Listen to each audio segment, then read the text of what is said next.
რამე თუ შეიძლებოდა რომ მომხდარიყო ისეთი სადაც აბსოლუტურად უსარგებლო გავხდებოდით, მოხდა პანდემია, ანუ არც სტუმრები აღარ იყო, არც ფრენები, არაფერი და გახსნა 2 კვირაში დავიკეტეთ. ნუ დავიკეტეთ და დავკეტეს. დაუჯერებელი ისტორია სხვები. სოსო ნომერ პირველი. და სოსო ალბათ ის ერთადერთი ადამიანია, ვისთანაც შეიძლება ყველაზე კომფორტულად ვიყო საქმეში პარტნიორად. აი ეს გადაწყვეტილება როგორი იყო? არ გეშინოდა? დაიწყო გახლეთ ჩაშიგნით, ძალიან დაარტყა ამ შემოსავლები, დაახლოებით განახევრდა. სად გადის ზღვარი, როცა შეიძლება ავნოს მან ბიზნესს? არ მაქვს ამაზე პასუხი. დღეს შენ როგორი ლიდერი ხარ? სამართლიანი შეუპოვარი და ჯიუტი. ჯიუტი საინტერესოა. რაც არ უნდა მოხდეს, ამ დედამიწა რო გაჩერდეს, აი გაჩერდა კიდევაც. მე შემთხვევაში არ უნდა შეეგუო ამბებს. გაჩერდა, ისევ დატრიალდება. სადაც არ უნდა წავიდე, ბოლოს თბილისის აეროპორტში ვეждდება თვითმფრინავი, როგორი ამით არ უნდა დამხდეს, აქ ყოველთვის მაინც ხანერად მიხარია. აბსოლუტურად ყველაფერი გვაქვს საქართველოში იმისათვის, რომ ვიყოთ წარმოუდგენლად მიმზიდველი მიმართულება ყველასთვის. შოკავთ დღევანდელი პასუხებით. გამარჯობა, მე საფო აზარიაშვილი ვარ და თქვენ უყურებთ Tourism Talks. პოდკასტი ხორციელდება საქართველოს ტურიზმის ეროვნული დაჯილდოების ფარგლებში, რომლის მხარდაჭერისთვისაც მადლობა მინდა გადაუხადო ჩვენს პარტნიორებს და აქვე თქვენს გთხოვოთ მხარდაჭერა და არხის გამოწერა. დღევანდელი ჩემი სტუმარია ადამიანი, რომელმაც ტურიზმის სფეროში შექმნა ბრენდები, ქართულ ტურისტულ ბაზარზე შემოიტანა განსხვავებული მარკეტინგული ხედვა და თანამედროვე კომუნიკაციის სტილი. დღეს ვისაუბრეთ მის გზაზე, ბიზნესის შექმნაზე, მარკეტინგზე, კრიზისების მართვაზე, ლიდერობაზე და სხვა ძალიან ბევრ საინტერესო თემაზე. ჩემი სტუმარია გიორგი მელიქიშვილი, ტურისტული სააგენტოების Travelfice და Around the World-ის დამფუძნებელი. გიორგი, ძალიან დიდი მადლობა, რომ ამ აქტიურ ტურისტულ სეზონზე გამონახეთ დრო და ხარ ჩვენი სტუმარი. სალამი, ზოგ პირველ რიგში. ძალიან დიდი მადლობა მოწვევისთვის. ესეთი რეგალიებისთვის და ხასიათებისთვის რაღაც გავწითლდი. ნამდვილად არ არის გადაჭარბებული, ჩემ გულწრფელი შეფასებებია შენს მიმართ. გიორგი, დავიწყოთ, მოდი და მე მინდა რომ მოგვიყვა შენი გზა ტურისტულ სამყაროში, ასე ვთქვათ.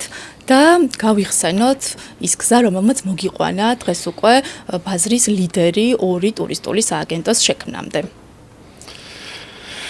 საკმაოდ ჩემი ასაკით საკმაოდ გზელი გზა გამოდის. დაახლოებით 12 წელია ტურიზმში ვარ.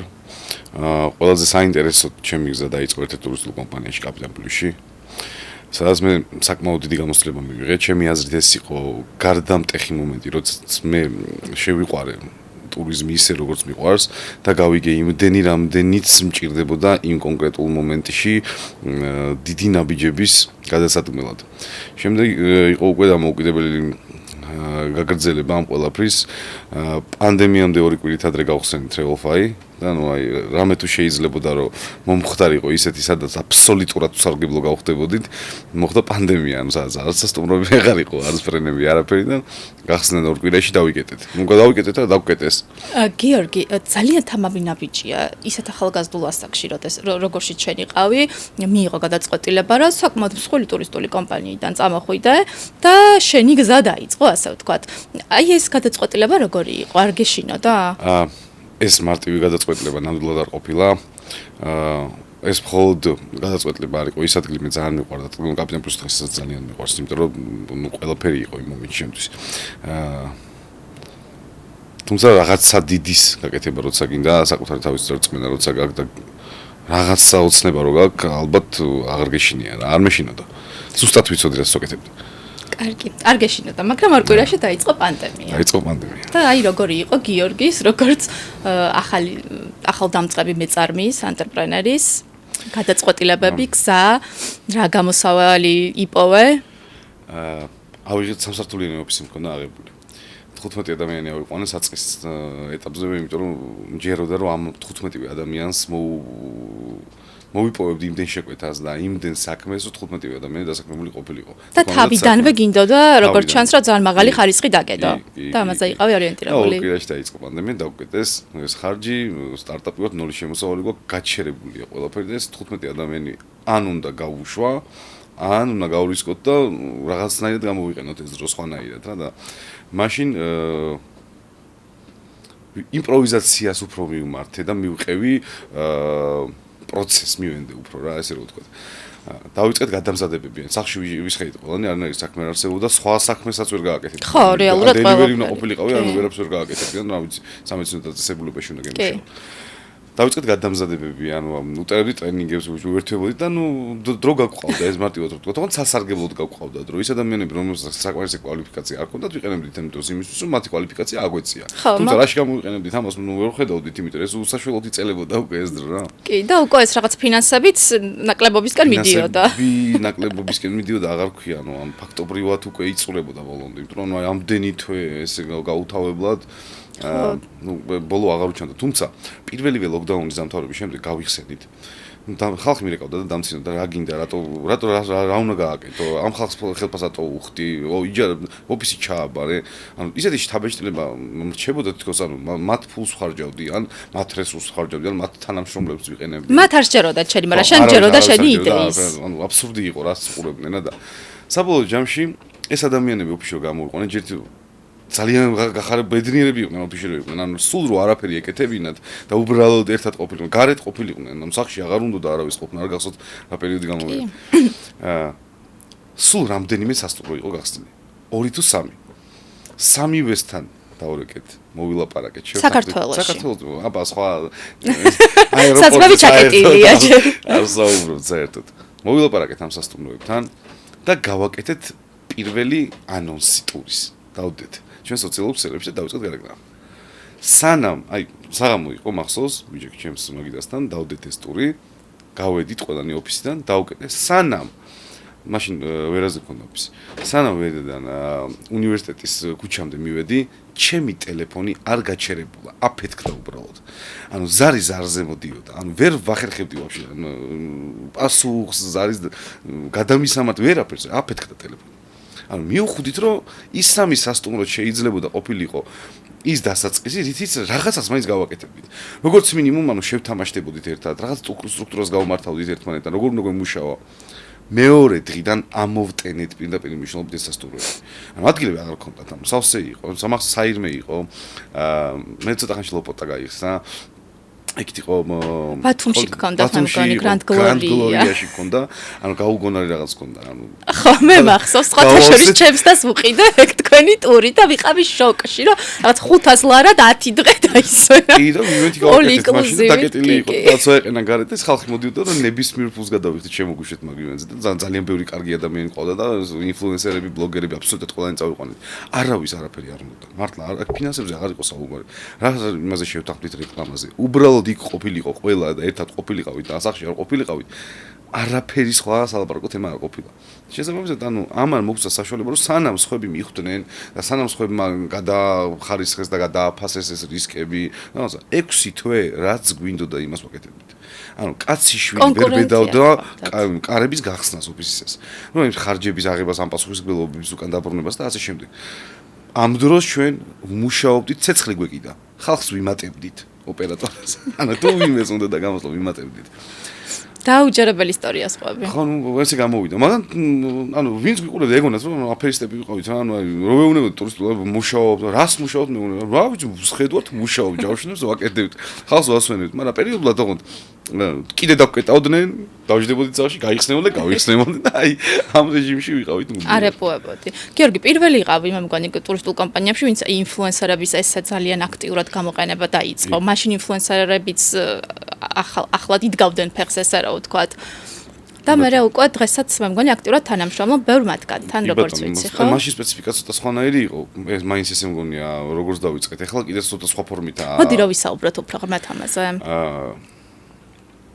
ხედავდი რომ ტურისტული პროდუქტის მიტანა ადამიანებამდე იმ ფორმით რა ფორმითაც არსებობდა იყო ძალიან უინტერესო უკვე. ანუ კარგავდა სტატიკური რეკლამა, აი ესე უბრალო ბანერი აქტუალობას და ინტერესს. მით უმეტეს ისეთ სფეროში, სადაც ტურიზმს როცა გადმიხილავ, ტურიზმი ბედნიერება და ემოციებია და მე შენ ვერ მოგიტან ემოციას და გამოცდილებას ვერ განახებ სტატიკური პოსტერით, იმიტომ რომ იმ პოსტერზე რამდენი რამ უნდა დავაწერო, ან რამდენი რამ უნდა დავახა, რა უნდა გავაკეთო ამისთანა, რომ მე შენამდე მოვიტანო ის ემოცია, რისი მოტანაც მინდა, ან ის გამოცდილება, როგორ უნდა აგიღწერო ერთ კადრში, ერთ ცალ ფოტოში რისი მოტანაც შენამდე მინდა. იქნება ისეთი რაღაცა მაქვს, რაც ჩემთან ერთად უნდა განიცადო, რომ მოგინდეს, ხო? შესაბამისად ჩემი აზრით მომენტში გახდა საჭირო რაღაცა ისეთი ფორმის მოფიქრება, რომელიც იქნებოდა სწრაფი, ეფექტური და ამ ყველაფერს მიიტანდა მომხმარებლამდე მაქსიმალურად სწრაფად, ეფექტურად და შიგნით შეუძლებდი ემოციის დატანასაც.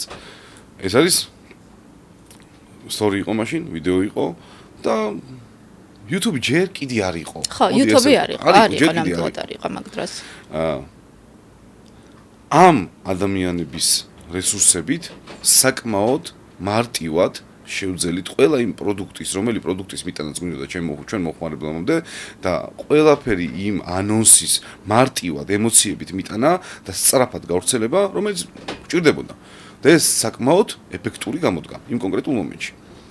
სანამ სხვაების დაიწყებდნენ ამას, ან გაბედაოდნენ, რომ დაიწყოს მოლაპარაკებები, იმიტომ რომ ჯერ როცა არ იცი და ამ თემაში არ ხარ და არ გილაპარაკი არავის და გონია რომ შეიძლება ძალიან ძვირი იყოს ან პირიქით ძალიან ენფი იყოს ან შეიძლება არ დაგთანხმდნენ ან რაღაც მსგავსი მაგრამ იმას ვერ ხვდებოდნენ ეს ადამიანები უბრალოდ უნდა დაგეწყო ანუ მოკითხვას და საუბარს ან მოლაპარაკებას წინ არაფერი არ უდგას სულ რომ ვერ შეთანხმდე არანაირი პრობლემა არ აქვს უამრავ ადამიანთან უმეტესობასთან ვერ შევთანხმებული ვარ ვისთანაც ვისაუბრია მაგრამ ვისთანაც შევთანხმდი ძალიან ბევრი კარგი კოლაბორაცია გამოგვივიდა ერთ-ერთი მათგანი არის და საუკეთესო მათგანი ჩვენი და სოსოს კოლაბორაცია.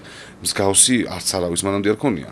არც ეხა აქვს და არც მე არ ექნება ჩემი აზრით. და თქვენი და სოსოს კოლაბორაცია არ დარჩა მხოლოდ კოლაბორაცია და მხოლოდ კომპანიის და ინფლუენსერის ურთიერთობა. და აი ლოგიკურად მოვადექით ჩემთვის ერთ-ერთ ყველაზე საინტერესო საკითხს, როდესაც ეს არის ჩემი აზრით ბიზნესური და მარკეტინგული გადაწყვეტილება ერთობლივად, როდესაც შენ მიიღე გადაწყვეტილება, რომ შეგექმნა მეორე ტურისტული კომპანია.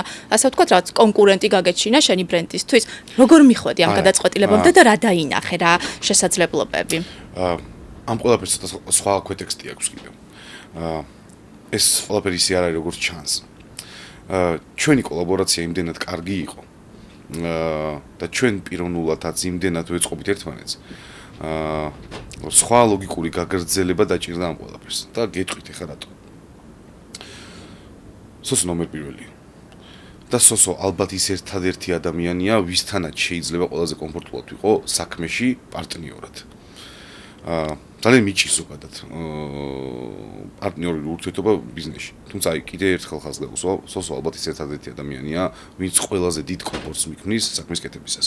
როგორც კოლაბორაციაში, ასევე უკვე საქმეში.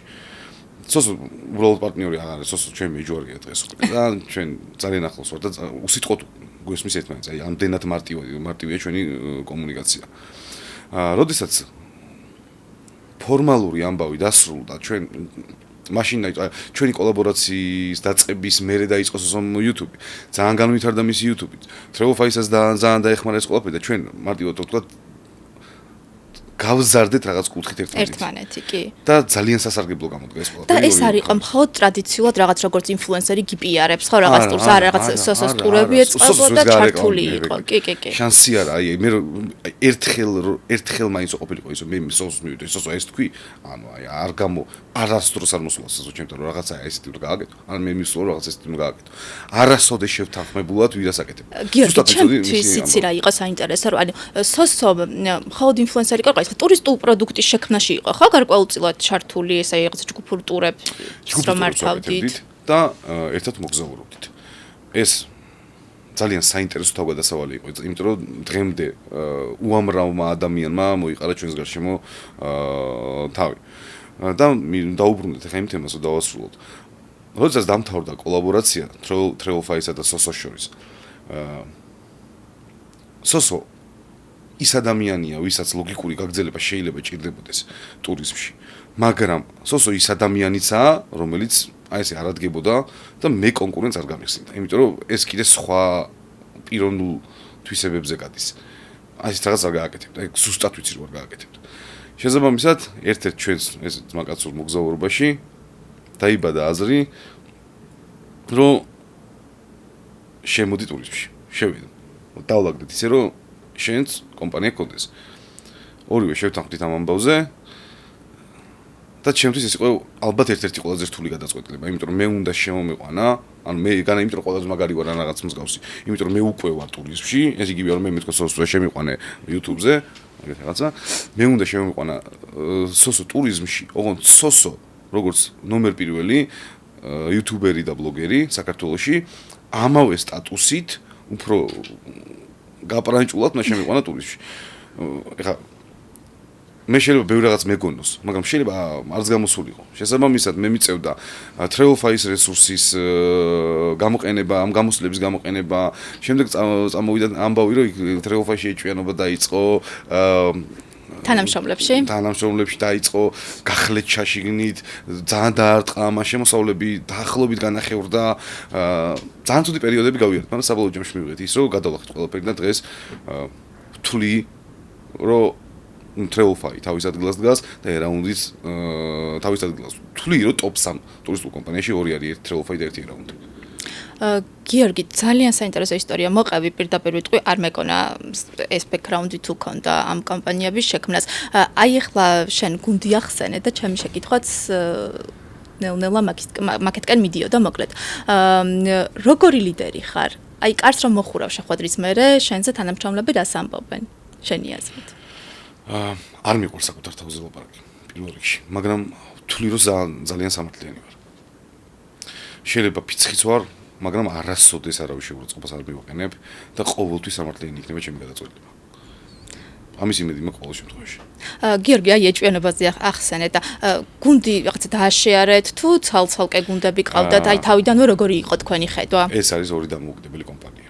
ორი დამოუკიდებელი გუნდი, აი მარტივად რო ვახსნათ რა, ანუ ადამიანებს ხშირად ეშლებათ ხოლმე ეს ამბავი. აი მარტივად რო გაყიდვებში მუშაობენ ტუროპერატორების ხედან, იქ სხვა, ერთ კომპანიაში სხვა, მეორე კომპანიაში სხვა. აი რატო უნდა ეს რაღაცა პირობითად გიორგის დაუთმოს თავისი ტური და თავისი ტურის ბონუსი ვინმე ნინოს პირობითად. და იცი რა, მოდი მე არ გავყიდი დღეს და მოდი გაყიდოს Travelfy და Travelfy და მოდი ეროვნულ ანუ მოდი მარტივად ვკითხე. არავინ არ აინტერესებს, ორი დამოუკიდებელი გუნდია. იმის მიუხედავად რომ Travelfy-ის მენეჯერებმა აიღეს პასუხისმგებლობა რომ გაეზიარებინათ ცოდნა ახალი გუნდისთვის გაუზიარეს და მორჩა. ის ცალკე გუნდია, ეს ცალკე გუნდია. ცალკე კომპანია დამოუკიდებელი, ცალკე კომპანია დამოუკიდებელი. შეიძლება მე Travelfy-ში მიც მაქვს ინტერესი და Around the World-ში, მაგრამ Around the World მხოლოდ სოსოს მხოლოდ Around the World-ში აქვს ინტერესი. ამ კუთხით რო შევხედოთ, შესაბამისად ეს ორი დამოუკიდებელი კომპანია. კი ბატონო. გიორგი, მე შენ რამდენიმე ხნის წინ მოგისმინა ერთ-ერთ სცენაზე, საკმაოდ ინსპირაციული გამოსვლა გქონდა და მე ძალიან ბევრ რაღაცაზე დამაფიქრა და ჩემი შეხედულებები შესვალა ასე თუ ისე. გულისხმობ, საუბრობდი აგრესიულ მარკეტინგზე. კი ბატონო. რა როლი აქვს აგრესიულ მარკეტინგს ტურიზმში და აი სად გადის ზღვარი, როცა შეიძლება ავნოს მან ბიზნესს? არ მაქვს ამაზე პასუხი და გეტყვით რატო. იმიტომ რომ მე ძალიან მიყვარს აგრესიული მარკეტინგი. ჩემ შემთხვევაში ეს მუშაობს. თუმცა ყოველთვის გადიხარ ბეწვის ხიძზე, შეიძლება რაღაც მომენტში ამ აგრესიულმა მარკეტინგმა ავნოს ბრენდს და ის ბედნიერი პროდუქტი რომელიც გაგაჩნიეს და აგრესიულად წარმოაჩინოს. თუმცა მთელი ხიბლის მარკეტინგის და ზოგადად ყველა სფეროსიც ის არის, რომ ამ ბეწვის ხიძზე იარო ისე, რომ საბოლოო ჯამში რაღაცა გენიალური ან კარგი გამოგივიდეს. ჯერჯერობით გამოდის და მე ვნახოთ. აგრესიული მარკეტინგი კიდევ იმიტომ არის საჭირო ჩემი აზრით ტურიზმში, რომ იმდენად ბევრი ტურისტული კომპანია არა მარტო საქართველოში ან თბილისში, ზოგადად დედამიწაზე, იმიტომ რომ ადამიანებს გონიათ რომ ფრენასო დაამატებენ სასტუმროს ეს ტურიზმია. უამრავი კონტენტი იქნება გადმოწერენ TikTok-იდან, დადებენ Instagram-ზე, სხვის ვიდეოთ მიაწენენ რაღაც ტექსტს და ესეც მარკეტინგი გონიათ. შესაბამისად აი ამდენ კონტენტში, აი ამდენ ადამიანებში, აი ამდენ კომპანიებში რაღაცა სპონს რომ გახვიდე, შენ აუცილებლად აგრესიული მარკეტინგი გჭირდება, იმიტომ რომ სხვანაირად ვერ გამოიჩები, ვერ დაგინახავენ, შენ ხმას ვერ გააგონებ ვერავის. ეს არის ჩემი აზრი. გიორგი, ახსენე რომ ფრენას პლუს სასტუმროს ჯავშანი გონია ტურიზმიო და რა არის სინამდვილეში ტურიზმი? ტურიზმი არის ადამიანის ფსიქოლოგიის, ბედნიერების, გამოცდილების, ლოკაციების აბსოლუტურად ყველაფრის შესწავლა და თითოეულ ადამიანს ინდივიდუალურად რომ მიაწოდა ეს პროდუქტი. ძალიან ბევრს მოგზაურობთ, ძალიან ბევრს განვიცდით იმისათვის, რომ სხვასაც განვაცდებინოთ. აი მარტივად რომ ვთქვა, 50 ადამიანი ყავს დაახლოებით ორივე კომპანიაში ჩამორათ რომ შევაჯამოთ ხა პირობითად რეალობაში შეერავოჩი 50 ადამიანი ყოველწლიურად რამდენიმეჯერ მოგზაურობს სხვადასხვა კუთხეში მსოფლიოში მიულნებებით უშვებთ რომ იქ დაიძინონ, იქ იგულაონ, იქ შეჭამონ, იქ იცურაონ, იქ დაათვალიერონ, ყველაფერი ის გააკეთონ, რაც ჯერ საკუთარ თავზე გამოცადონ, რომ მე გაუზიარონ მომხმარებელს.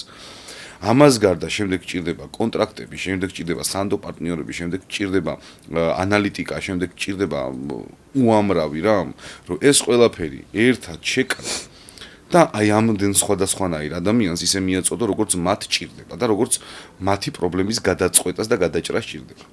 ეს არ არის უბრალოდ ფრენას დამატებული სასტუმრო, ეს არის მთელი იდეოლოგია, ფსიქოლოგია, მთელი ხელოვნება არის ტურიზმი, ჩემი აზრით. გიორგი, 10 წელზე მეტია ტურიზმში ხარ. შენი გამოცდილებით როგორ შეიცვალა ქართველი მოგზაური ბოლო 10 წლის განმავლობაში? შეიცვალა. ძალიან შეიცვალა. ოფისში არავინ აღარ მოდის. თითქმის აღარავინ აღარ მოდის. ამას თავის ძალიან ბევრი პლუსი ჰქონდა. ძალიან მარტივია ადგილზე მყოფ ადამიანს რაღაცები აუხსნა. როცა დისტანცირდა მომხმარებელი კომპანიებიდან და სახლიდან აკეთებს ამ ყველაფერს, ადრე თუ პირობითად ან სამ კომპანიას ელაპარაკებდი, ახლა აკოპირებენ და შეუძლია 10 კომპანიას ერთად ელაპარაკებიან, საიდანაც მერწმუნეთ, რომ მე მაქსიმუმ 5 კომპანიის ჩამოთვლა შემიძლია მთელ საქართველოში, ვისაც კომპეტენციაზე შემიძლია ესე გაუწიო რეკომენდაცია. და როცა ამდენ კომპანიას ესაუბრები, იმდენი სხვადასხვა აზრი მოგდის, მე ვეღარ იგებ ვინა მართალი, ვინ არ არის მართალი, ვის საერთოდ შეუძლია თუ რა ფასის დამტკიცება, რასაც გიგზავნიან.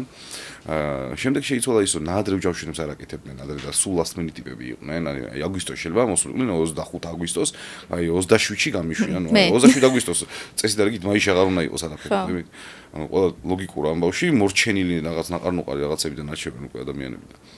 დაიწყეს ნელ-ნელა, იმიტომ რომ აქ რეალური ფაზაკლებების მიღება შეიძლება და ნელ-ნელა შევძელით მივიტანეთ ეს ინფორმაცია მომხმარებლამდე, რომ გააკეთეთ ნაადრევი ჯავშნები, ანუ 30-40% შეიძლება დაზოგოთ ახლა 10,000 რო იხდა 40%-ს ზოგავრავი 6,000 ლარი 10,000-ს ბეროჯობი. გაიგეს და ნუ რაღაცნაირად დაიწყეს. გიჯერებენ. კი ბატონო. ბევრად უფრო გაციფრულდა, ბევრად უფრო მეტი ინფორმაცია აქვთ, რაც კარგია. ეს ჩვენს გვეხმარება რომ უფრო მეტად განვითარდეთ, ჩვენი თანამშრომლები უფრო მეტად გადავამზადოთ, იმიტომ რომ სხვა გზა აღარ გვჩება და ეს ძალიან კარგია. აღარ გვჩებაში მე ჩემ კომპანიას რა გულისხმობ, თელს ბაზარს გულისხმობ და ეს კარგია, ბაზრის განათლება ძალიან კარგია.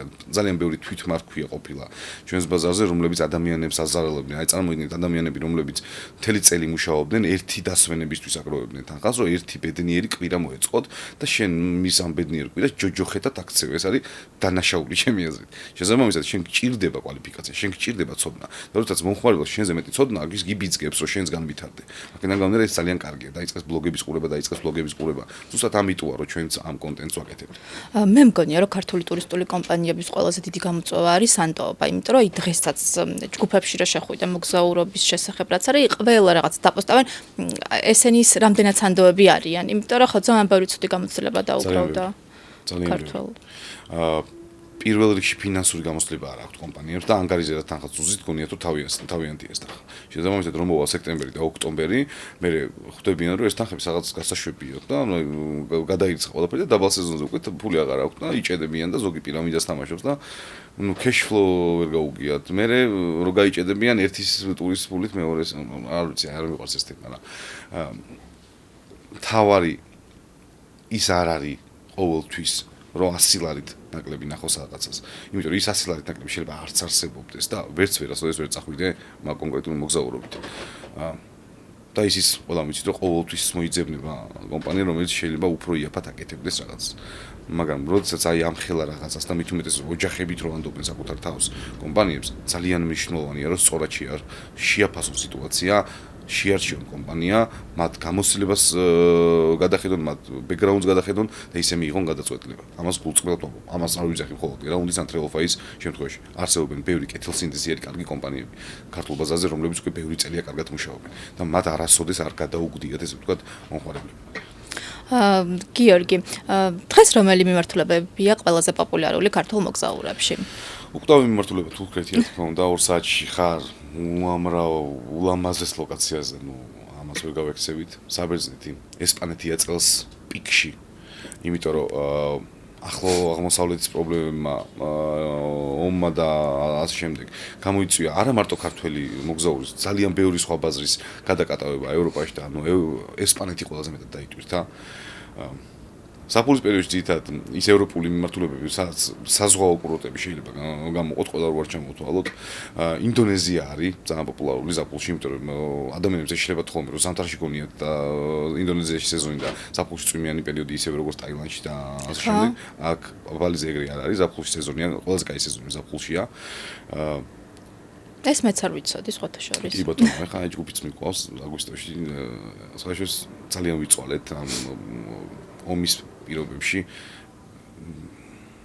საერთოდ რო ქონოდა ბალის მიმართულება წელსაც და რაღაცნაირად აი ვიომეთ ამ ყველაფერზე მართლა და ვიტოვეთ მეგონი ერთ-ერთი კომპანია ვართ ვისაც ბალისტური გვაქვს წელს.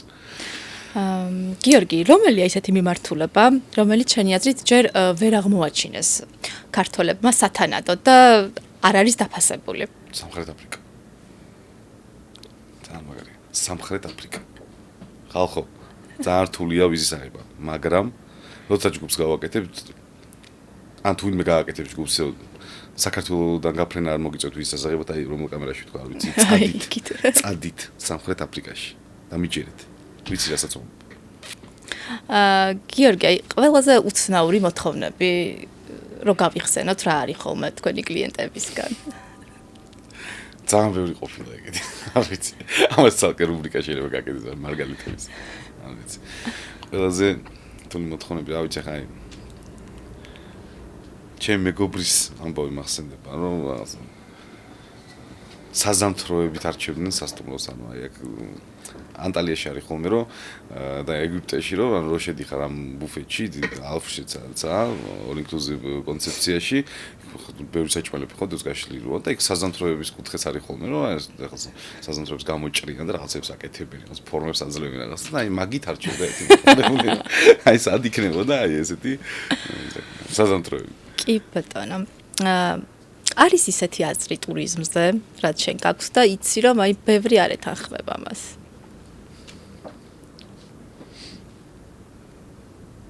ძალიან ბევრი ყოფილა ეგეთი. ძირითადად ვაკეთებდი არავინ არ ეთანხმებოდა და რა ვიცი. გიორგი, ძალიან ბევრი ისტორია გაიხსენე და ძალიან საინტერესო თემებს შევეხეთ და მე მაინტერესებს შენი აზრით ლიდერის როლი და ლიდერის კომპეტენცია კრიზისის დროს უფრო ჩანს თუ წარმატების დროს? ორივეს დროს. თუ ლიდერად ხარ, ესე იგი, ლიდერი თავის თავში ასგულისხმობს ადამიანს, რომელიც იმედის და მისი იმედი აქვს, რომელიც კრიზისშიც და კარგ დროებაშიც პროგრესს მუდმივად ადამიანების ინსპირაციას ცდილობს და ცდილობს რომ იყოს დინამო და იყოს იაროს წინ და წინ. ესე მესმის მე. და ვთვლი რომ ლიდერის დროება არ გააჩნია. ორივე დრო სტაბილურად უნდა იდგეს თავის ადგილას. შენი ეს რა არის ლიდერის აი ტოპ 3 თვისება, რომელიც ყველა ლიდერს უნდა ჰქონდეს? ან შენთვის როგორი ლიდერები იყვნენ მისაბაძები და დღეს შენ როგორი ლიდერი ხარ? სამართლიანი, შეუპოვარი და ჯიუტი. ჯიუტი საინტერესოა. არ უნდა შეიგო არაფერს. თუ რამე ხედვა გაქვს და გჯერა, რომ ეს ესე უნდა გამოვიდეს, რაც არ უნდა მოხდეს, ამ დედამიწა რომ გაჩერდეს, აი გაჩერდა კიდევაც. მე შემთხვევაში არ უნდა შეიგო ამბებს. გაჩერდა, ისევ დატრიალდება. არა პრობლემა. ხო, გამოსავალი ყოველთვის არსებობს. უარესი გამოსავლელი და რაღაცა ჩვენ ტურისტული კომპანია რაღაცნაირად უნდა გავაკეთოთ. ხო, რაღაცა ესე თუ არ გამოდის, ის სხვანაირად უნდა გამოიყვანო რა. შენ სასიკეთოდ უნდა გამოიყვანო ყველანაირი მოცემულობა. მაშინ როდესაც დავსხედით პანდემიის დროს და ვთქვით, რომ აი პანდემია როგორ უნდა გამოიყენო ჩვენ სასიკეთოდ, აი გავიხედეთ და აი სანამ სხვები გაჩერებულები არიან, ჩვენ ვიმუშაოთ და ყველა დაგვინახავს. სცენაზე მარტო ჩვენ ვიდგებით. გამართლა. გიორგი, წარმატებაზე ბევრი ვისაუბრეთ და აი თუ არის ისეთი შეცდომა, რაც კარიერის პირველ წლებში დაგიშვია და ეხლა რო თავიდან იწყებდე, მაგ შეცდომას არ გაიმეორებდი. უსინდისო ადამიანებს ძალიან ბევრჯერ ვენდე, უთავმოყარეო ადამიანებს ძალიან ბევრჯერ ვენდე. და ჯეროდა რომ ადამიანებს და ქმედებებს ისე უყურებდნენ, როგორც მე უყურებდი.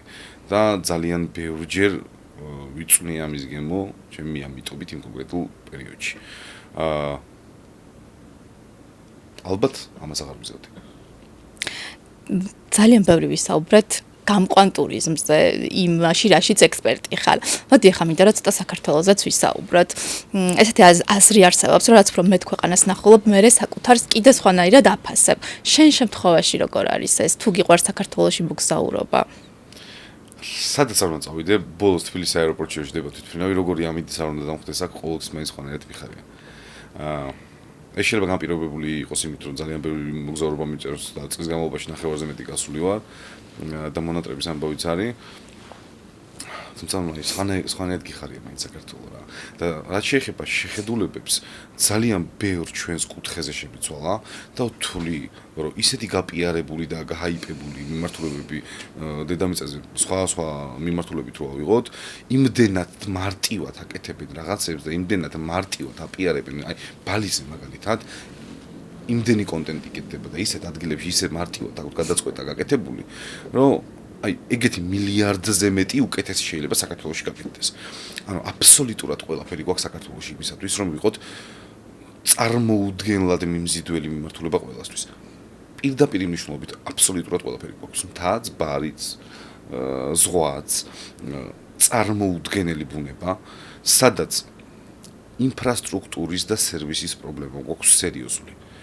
თუ ამ პრობლემებს მოვაგვარებთ, დანარჩენი უკვე კრეატივის ამბავია. ამ ნაწილში უკვე პატარა კრეატივს თუ ჩავრთავთ და კარგ მარკეტინგს მივაყოლებთ ქართულს ესე სახელმწიფოებრივს, ვთვლი რომ ძალიან ხარისხიანი ტურისტების მიღებაა შესაძლებელი. მით უმეტეს იმ ჰაიპში, რომ ჰაიპი საქართველოს ამწას არის ჩვენი სპორტსმენებიდან გამომდინარე, ადამიანებიდან გამომდინარე, რომლებმაც წარმატებას მიაღწიეს და ინტერესს უჩერენ უკვე სხვა ადამიანებს საქართველოში მოგზაურობისას. ვთვლი რომ ეს ძალიან კაი მომენტია და თუ ვინმე ამას გემრიელად გააკეთებს, ძალიან კაი შედეგები შეიძლება მივიღოთ. რა ტურისტული პროდუქტების განვითარებას ისურვებდი საქართველოში? რა გამოცდილებების? ვისურვებდი, რომ რაღაცეები, რაც ძალიან ღრმად მივიწყებული ისტორიული რაღაცები გვაქვს, ეთნიკური, აი იმ სუფთა ქართულები, ეგენი საიდანაც სკივრიდან ამოვიღოთ, ვიპოვოთ, თამაშობები, საჭმელები, რაღაცა ადაწესები, ისეთები, რომლებიც დღეს დავიწყებულია, მივიწყებულია და უცნაურია. რაღაც ისეთი ძალიან გამოირჩევით სხვა ტიპებისგან. ეს ძალიან კარგი ხელსაწყო იქნება მარკეტინგისთვის, იმიტომ რომ რაღაცები გააგებინო და ჩამოვიდნენ შენთან. ეხლა აი რო უთხრა რომ თამს აიღებს და ძალიან ბევრგან სხვაგანაც წავა პირობთ. აი ზღვა კიდე ბევრგან წავა. რაღაცა ისეთი უნდა შექმნა, ერთი ძალიან გამოირჩევი. ძალიან უცნაური იქნები. და როგორც მინიმუმ ის ბლოგერები და ინფლუენსერები სულ უფასოდ ჩამოვლენ, რომ შენზე კონტენტი გააკეთონ, იმიტომ რომ მათი ვიდეოები ვაირალ რო იყოს, თვითონაც ეძებენ აი ესე გამადიდებელი შუში დედამიწაზე ესეთ მიმართულებებს ჩამოვლენ, უფასოდ გააკეთებენ თავიანთი ხარჯებით ყველაფერს ამ კონტენტს და მე აი ამ ვირუსული რეკლამით ხალხი მოყვება ამას უკვე რა. მე მახსოვს თქვენი ერთ-ერთი ვლოგი მთავრდებოდა, მე მგონი ბალიზე იყავით ზუსტად და გამოკითხვა ქონათ, რომ აი რა მოგეწონა ამ ტურში ყველაზე მეტად და აი 90%-მა თქვა, რომ მოეწონათ ერთ-ერთი კლუბი, ხო? და მე ისე გამიკვირდა, რომ მეთქი აი ბალიზე იყვნენ და აი კლუბი რატო გამოარჩიეს ყველაზე მეტად და გეტყვი რატო გამოარჩიეს. პირველ რიგში მოულოდნელობის ეფექტი იყო, არის რაღაცები, რასაც ტურში არ ვეუბნები ადამიანებს. მეორე იმ კლუბში აი ეს ადამიანები, ვინც თქვენს რო კლუბი მოეწონა და სხვა ადამიანები, რომლებიც თავის იყვნენ წასულები, საერთოდ სხვა გამოცდილება მიიღეს და გეტყვი ხა რატო. ჯერ არ ვაჩვენებდი სად მიმყავდა. მე რომ მივიყვანე ამ სავოიას მენეჯერს ვიცნობ და ყველა აბსოლუტურად გესლისით შევიყვანე. ანუ $150 გიდა ბილეთი და ესენი ყველანი ურიგო ცალკე რიგით შეიყვანეს, არავის არაფერი არ გადაახტევინეს. შევედით, მაგითის აღება დაგვჭირდა და VIP-ზე დაგვააპგრეიდეს, აი წინ არტისტის წინ ვიდექით და ოდიშ და საპირფარეში შევგადიოდნენ, ორი კაცი აცილებდათ. ანუ ისეთი გამოცდილება მიიღეს, რომელიც ძალიან დაამახსოვრდათ, პირველი იყო უმეტესობისთვის და რაღაც ძალიან ემოციების ქვეშ იყვნენ. შესაბამისად აი იმ ეფექტის ქვეშ იყვნენ, როცა ამაზე პასუხს სცემდნენ. თუმცა სავაია რო ყველაზე მაგარი სანახაობა არ არის ბალიზე, ამაზე ორი აზრი არის გეთანხმები აბსოლუტურად. ხო, ამით კიდე იმის თქვა მინდა, რომ აი საქართველოშიც ეგ არის რა, მხოლოდ ბუნება და მხოლოდ ის რაც ღმერთმა მოგცა არ არის თქვა საკმარისი ტურიზმისთვის. აი გამოცდილებები უნდა დავანახოთ ალბათ და შევქმნათ ასეთი პროდუქტები. გიორგი, ყველაფერი რა თავიდან დაგეწყო ახლა. თავიდან რო იწყებდე Travel Feist Around the World ის მშენებლობას, არ გქონდეს მცნობადობა, გამოცდილება გქონდეს. აი როგორ გაივლიდი შენი აზრით და აი რას გააკეთებდი ახლა? ახლა? რაც გავაკეთე. დღეს რო ვიწყებდი თუ რო გადაახვიო? არა, ეხლა რო იწყებდე. ეხლა რო ვიწყებდი, ეხლა იგივე რაღაცები აღარ იმუშავებს. სხვანაირად გავაკეთებდი. იცი, ესეთი კონკრეტული ერთი გეგმა არ არსებობს. მაშინაც გეგმას რო დავსახავდით ორ კვირაში ყველაფერი იცვლებოდა და თავიდან გვიწევდა იმას ნაგავში ვაგდებდით და ახალ გეგმას წერდით. შესაბამისად ეს ერთი ფორმულა არ არსებობს, არც წარმატების, არც გზის გაკვირის და არაფერს. მუდმივად უნდა იჯდე ბაზრის პულზე, მუდმივად უნდა აკვირდებოდე როგორ ვითარდება ბაზარი, რა შეიძლება დაჭირდეს მომხმარებელს და ამ ექსპერიმენტების დროს რაღაცეები ბევრი შეიძლება შეიტანო წარმოაჩინო. ისევ ბევრ ექსპერიმენტს ჩავატარებდი. აი ეს არის რაც უეჭველად გავაკეთებდი. გიორგი, მინდა რომ ვისაუბროთ ჯილდოებზეც. ჩვენ ერთად ვიყავით ბერლინში, როდესაც შენმა კომპანიამ მოიპოვა ტურიზმის ოსკარი, ეგრეთ წოდებული მსოფლიო ტურიზმის დაჯილდოებაზე. ამ კუთხითაც ძალიან აქტიური ხარ და აქცევ ყურადღებას ამ მიმართულებას. რა მნიშვნელობა აქვს ტურიზმის ბიზნესში ამ აღიარებებს, რას გაძლევს ეს? და აი ტურიზმის ეროვნულ დაჯილდოებასაც თანაც კავშირი რო გავავლოთ. რა ღირებულების მომტანია კომპანიებისთვის?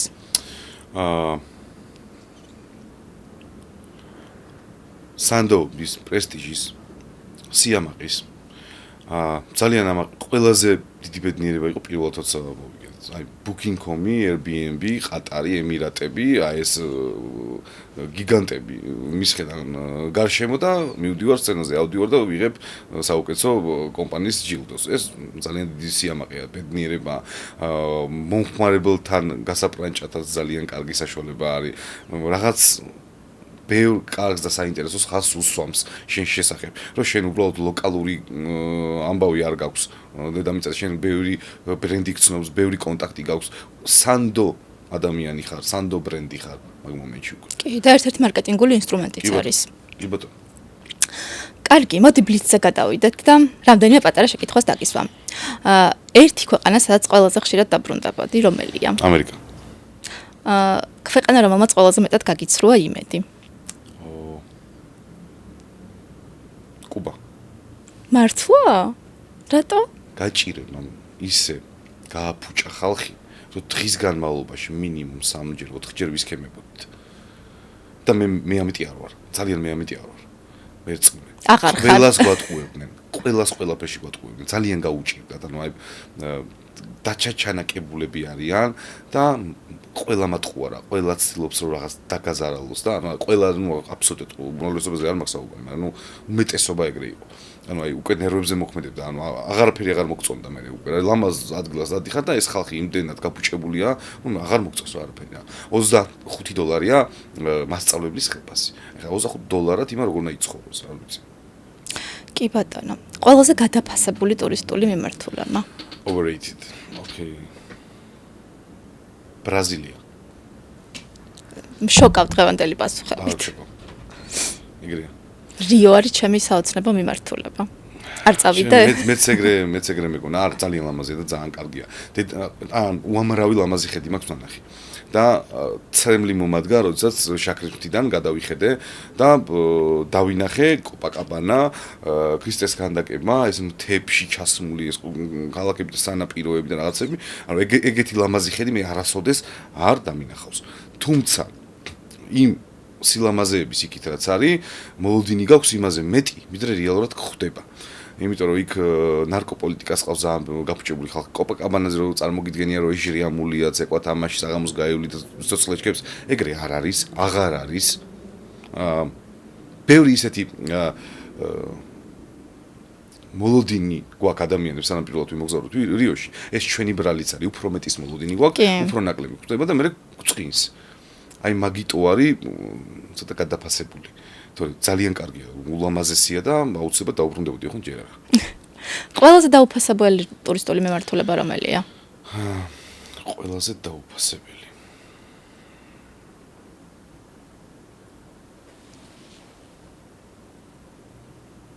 ზანზიბარი. საქართველოში თუ ზანზიბარი არის ყველაზე დაუფასებელი ტურისტული მიმართულება. სადაც მიდიხარ? ხვალ. თუ ზე. ხო, მეოთხეჯერ მივდივარ მე მაგრამ. ძალიან დაუფასებელია. იმის მიუხედავად, რომ ბევრი კომპანია ვცდილობთ, რომ მივიტანოთ მომხმარებლამდე ამ მიმართულებაზე ინფორმაცია, მაინც არ არის იმდენი მოგზაური ამ მიმართულებით. მაშინ როცა